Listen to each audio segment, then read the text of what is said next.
quels sont les besoins du pays en termes de recherche. Aujourd'hui, ils sont déterminés par une situation de crise absolue du secteur de la recherche publique, du secteur du CNRS, de l'Ifremer. Je parle de cela parce que je suis député de Brest et l'Ifremer est en grave crise depuis plusieurs années, et de 3/4 des universités qui sont en situation de déficit. Et pour autant, il y a certains de nos collègues qui souhaitent refuser des amendements qui font 1 milliard d'économies que nous pourrions réorienter tout naturellement et selon les besoins éprouvés par le pays vers la recherche et l'enseignement.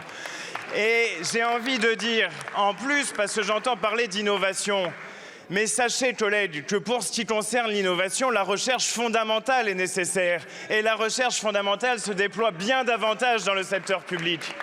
Enfin, où est la droite gaulliste dans ce pays ?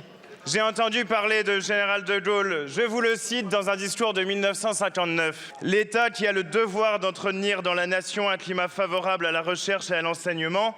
L'État, enfin, qui doit orienter l'ensemble. » Écoutez jusqu'au bout. Qui doit orienter l'ensemble, c'est à l'État qu'il appartient de déterminer dans le domaine de la recherche ce qui est le plus utile à l'intérêt public et d'affecter à ces objectifs-là ceux dont il dispose en fait de moyens et en fait d'hommes. Cela veut dire quoi ? Cela veut dire que s'il existe une droite gaulliste aujourd'hui, elle doit s'opposer à ces dépenses dispendieuses qui sont celles du crédit impôt recherche. Vive l'université publique, vive la recherche publique.